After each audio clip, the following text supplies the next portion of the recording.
Cancer is a diagnosis no one wants to hear. What can be even more troubling for the person battling the disease or the hurdles one faces after treatment is not having a strong support system. For young cancer patients and survivors, this is especially hard since there isn't a close support group for young professionals. That is until now. Every month, young cancer survivors and patients are getting together for pizzas and pastries at Cafe Provence in Brandon. The young men and women talk about everything from career complications, dating, relationships, body image, intimacy, and medical options. Sitting around a square table in Cafe Provence's private kitchen downstairs from the restaurant, young cancer survivors and patients are openly discussing how cancer has or is impacting their daily lives and their outlook on the future. So when I was diagnosed, I was 34, and I wanted to find a community that I could connect to and ask questions to, and try to figure out what was happening to me and what I was going through. Erica is the founding member of the support group.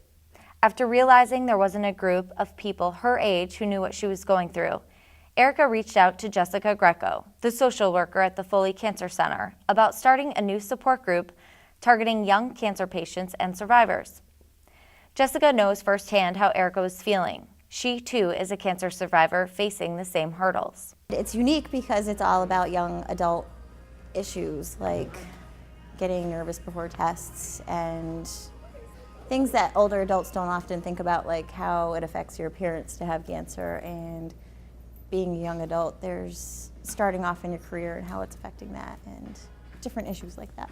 Jessica's also a survivor, and Jessica's also in her 30s, and gets it and understood it. So I asked about trying to form something, and she jumped right on it and went right to the hospital and proposed the idea, and they were all about it, and so here we are. While many support groups meet in community rooms at the hospital and other facilities like it, this group wanted a different space to host its monthly chats. We're all tired of the hospital, frankly. We live a lot of our time there, and some more than others.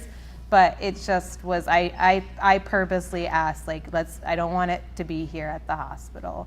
I don't want it to feel like we're trapped here again, and that it can be something fun and engaging where we can talk about serious things, or we could just talk about life in general, or we could just laugh together as a group. And it didn't have to be, reminder that we're in the hospital again because we were all sick, or still are all sick, and are still dealing with these issues.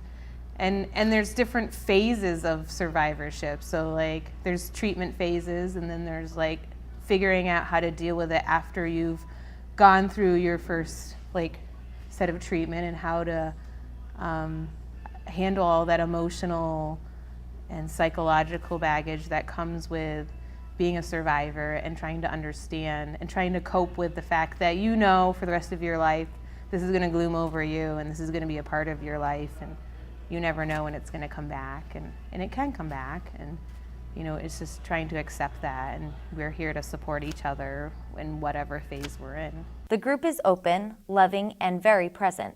I can ask these people questions that I don't feel comfortable asking my friends who have never had cancer, or even my own oncologist.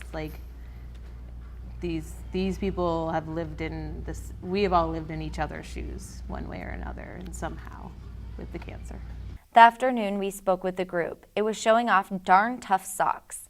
The Vermont Sock Company had just donated several pairs to cancer patients. Darn Tough socks are socks made in Vermont. They have a lifetime warranty, and a patient at the Foley Cancer Center bought a couple pairs right after her diagnosis, and she was a recent widow. So putting on the Darn Tough socks gave her some strength and made her feel tough, so when she would come to the cancer center, she had that strength with her, and it gave her a lot of comfort.